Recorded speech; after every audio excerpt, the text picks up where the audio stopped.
Hi, welcome to Comics and Cosplay. I'm your host Ian from Saturday Morning Cosplay, and in today's episode we'll be discussing 2014 characters from Marvel Now's AllNew Marvel Now series. So if you haven't heard, Marvel is rebooting the Marvel Now series with the new and exciting name of AllNew Marvel Now. I know, really original and creative. But anyway, goofy name aside, we thought we'd give you a primer and overview of all the new comics coming out, as well as the new updated costumes to accompany these characters. The first new all-new Marvel Now is Fantastic Four. Now, Marvel is basically updating the costume, switching it from their traditional blue to a red and black design. I like the change, and I think it's interesting that they're mixing it up to get it away from the traditional all blue all the time. I loved their Future Foundation costumes. The black and white was great and didn't stay around long enough in my opinion, and was the best Fantastic Four costume in recent memory. Next on the list is Magneto. Yes, the Master of Magnetism is getting his own book. While I'm sad to see him leave Uncanny X-Men, I'm excited for him to get his own book because I felt he was a little undershadowed in the comic book to all the new characters as well as Cyclops and Emma Frost. If you remember my previous top 10 costumes of 2013 video, you'll already know that I'm a huge fan of the Magneto costume. Well, Marvel's decided not to mess with something that works and is just giving him a photo-negative switch and then inversing the colors. So what was black will now become white and what was white will now become black. I'm very excited for this series and can't wait for it to launch. Next on the list is Iron Patriot. It seems that Marvel is spinning out Rhodey from Secret Avengers to his own book. They aren't really changing much about the Iron Patriot costume. It'll still be a traditional red, white, and blue. I hope that Marvel will come up with a creative and interesting plot for this character because in recent history they haven't done such a good job. And with the first thing they can start off by changing is his name from Iron Patriot back to War Machine. Like, who really likes Iron Patriot over the name War Machine? Nobody. And it doesn't make sense why he's still going by that name. I understand why they had to change back in Dark Reign when Norman Osborn was wearing the suit, but there's no reason for him to keep this name. He should go back to his amazing name of War Machine. The next all-new Marvel character is Ghost Rider. That's right, Marvel's bringing back the Spirit of Vengeance. This time around, the Spirit of Vengeance isn't hosted by Johnny Blaze or that random girl that had the power for a while. I don't even know who it is. It might even be Paul Walker since he drives a muscle car now instead of the traditional motorbike. Going along with these series of unfortunate changes is the fact that he still wears his motorcycle black leathers while driving a muscle car. And they've switched his glowing, flaming skull, the most iconic and interesting part of his costume, to this skull that only has flames that comes out of the forehead. Yeah, let that soak in. Anyone want to take a guess on how many issues this comic lasts before it's canceled? I would put the bet around 6. Next on the list is Marvel's hopeful flagship book, Avengers World. Now, Marvel didn't try to sell this book with a bunch of costume and roster changes, but upon reading issue 1, I noticed that they made a major upgrade to a minor character's costume. And the character is Falcon. I guess someone at Marvel saw my top 10 worst costumes of 2013 and decided to give him a much needed update.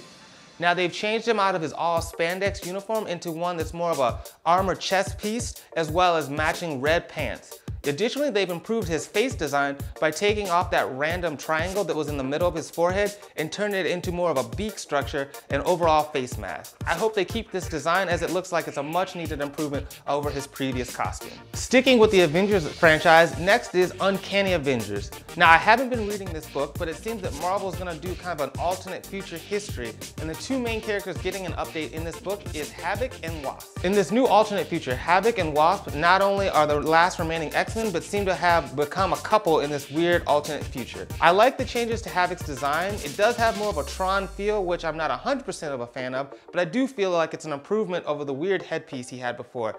As you can tell, I'm not a big fan of overly intricate headpieces on characters as it doesn't make a lot of sense and seems very cumbersome. For Wasp, they've decided to go for a much greater overhaul and have given her Hank Pym's old Yellow Jacket costume.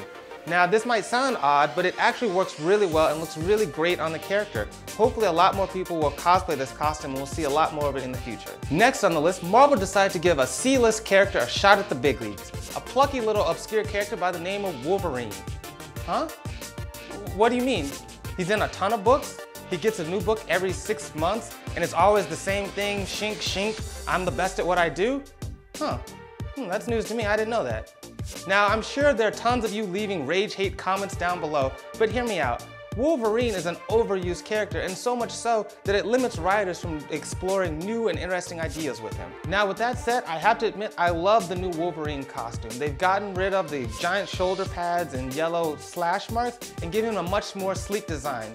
Plus, it's fitting for his new bio and history that he's lost his healing power, as the yellow parts are supposedly armor to protect his vital organs. Hopefully some new cosplayers will take on this challenge and attempt the new version of the costume. I understand why people do the white tank top and leather jacket all the time, but it just gets a little boring seeing it all the time at every convention. So hopefully there'll be some new change with this new awesome costume. The final book in today's episode we're going to talk about is X Factor. Now I'm sure many of you like me were confused and thought it was all brand new characters to headline this book, but it's actually a lot of many Marvel mainstays, including Quicksilver, Gambit, and Polaris. But the reason you didn't recognize them is because they have had such drastic costume changes, which were also equally confusing as to why these characters would now be wearing a bright yellow and green costume that included a giant cat on the logo. And don't worry, I read the first issue and thankfully they logically explain all of these issues and why these characters have had such a drastic costume change. While I didn't love the costumes at first, they appear to have grown on me, and I think they will be interesting to see down the line. So what did you guys think? Are you excited for the all-new Marvel Now? Did you see any new costumes that really excited you and you're eager to try out at your next convention?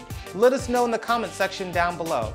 And speaking of comments, let's hear what you guys had to say about our top 10 best costumes of 2013 video. Many of you, like StarKid77, were outraged that I included Harley Quinn on this list as one of the best costumes, but I would argue a lot more people really love this costume, even in spite of the vocal minority group on the internet that claims outrage over its design. DC even noticed the fact that when she was on the cover of Suicide Squad, that sales shot up dramatically. So much so that they gave her her own book, which for that month was the second best-selling comic book. While I understand sales might not be the end-all be-all to a costume's popularity, I do think it is a true indicator of how much people really love something because they're willing to spend their hard-earned money on it, and requires a lot more than just leaving a comment in a forum. Ava6581 was upset that I felt that Gamora's new costume was much more fitting to her space pirate persona and rather than a barbarian.